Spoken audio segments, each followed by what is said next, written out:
So I'm going to have a go at casting up one of the finger pieces as a test for my vacuum degasser and see if that's actually worked. I'll just talk briefly on what I'm actually doing as far as the fingers are concerned. I'm going to make up two sets of hands, or two sets of fingers. These ones, which I've cleaned up to get as much possible detail out of it. The black line you can see down the side there is what I've used as a seam line guide, so that when I put it in there into the clay, I can actually come up to that same black line to let me know where I want the seam to start and finish. The other ones you can see here are going to be much lesser detail, but will be articulated. So that'll give me two sets of hands, one with movement in it, and the other ones that will be fixed into position and don't move. So I'm just going to mix up some silicone now and see if we can get a result with that degassing machine. So that's the volume of silicone that I'm going to use. I've done a little bit more research and found that mineral terps can be used to actually thin it, and that should evaporate out of the silicone, leaving it back to its normal consistency. I'm hoping that's the case, because I definitely need it to get a bit runnier. For this volume, I'd calculate that I only need about a cup's worth of the thinners to actually thin it out. So we'll give that a quick whirl and see what it looks like. Right, so after I've mixed in that as thin as you can see, that's running a lot quicker now. See if we can get a better... That's far more like the consistency I was hoping for. Because I'm a little unsure of my degassing machine I'm going to make it, I'm going to try and pull a vacuum on this twice. Once now when it's been mixed but without the catalyst, and then again once it's had the colour and catalyst added. See how this looks.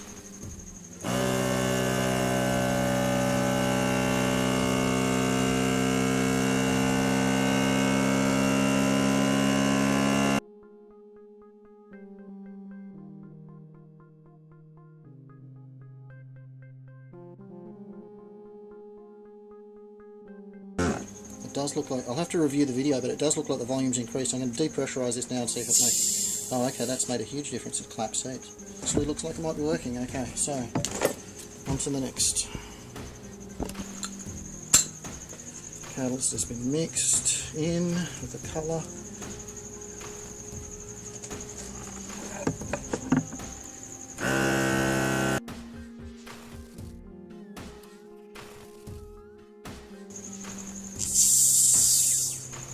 Okay, let's collapse it back on itself.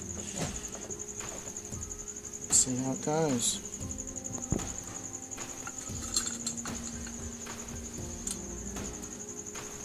And the flow consistency looks to be a lot better.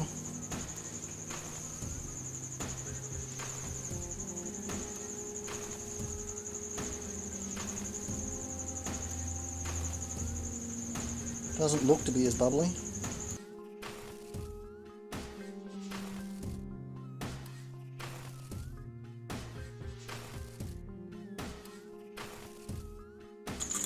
Enough left over in the jar that I can probably do a quick paint on test, which is another test I wanted to do. So it's not remotely Terminator orientated, but it does have a lot of fine detail, and in some ways it's similar. So I might just go for the side here and see if I can paint on some of the stuff that I've got left over and see if it's going to make any...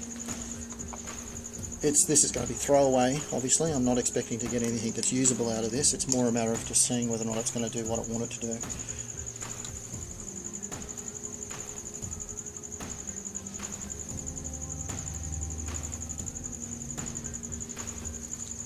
At first glance I'd be saying that this is too thick, but that could be that the catalyst is starting to go off, so I'm not real sure about that. But for now I'll persevere and see how it goes.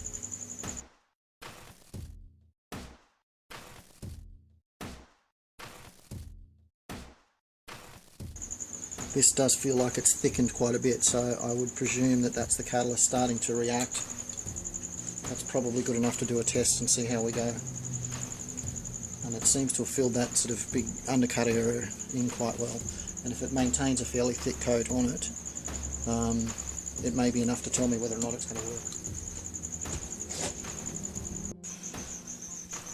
Right, so that's set nice and hard. It's no tacky at all. So we'll see what we've got.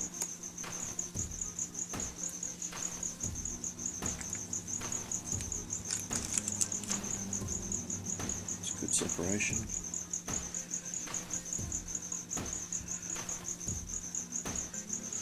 And I can see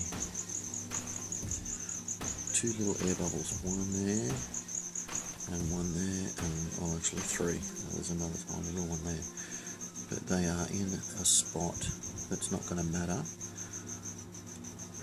The other detail seems to have picked up really well,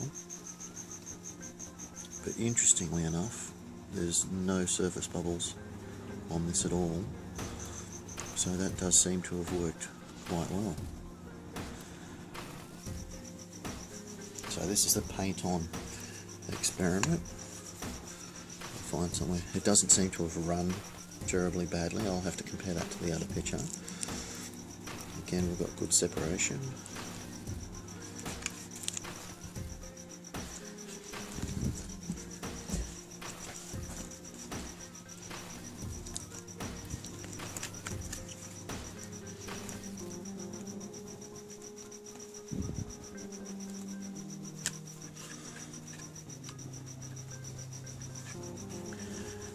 There's 1 or 2 small bubbles in it, but I think if the mix had been thinner, that would be far less of an issue.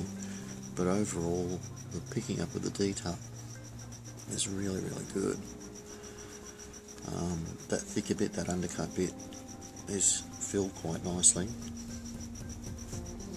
and the strength of it is pretty good for the thickness. I'd probably paint this 2 or 3 times to actually increase the thickness of it, but even out here where it's very thin, it still has pretty good retention. Absolutely we would have to do a mother mould to go over this to make sure that it doesn't flop around, but that certainly is worth pursuing a bit more by the look of that as well. So that looks to be a couple of successful tests. I'll still need to refine that method a little bit to make sure that I'm getting a good thin coat. So I'll probably put a thin coat on, let that dry, and then use it in its standard thickness, I would say, without thinning it down at all. That seems to be thick enough that it's going to produce a greater skin. And then once I've got that glove mould, I should be able to actually do it quite well from there. I'll post more as I go along, but that's the update for this time. Thanks for watching.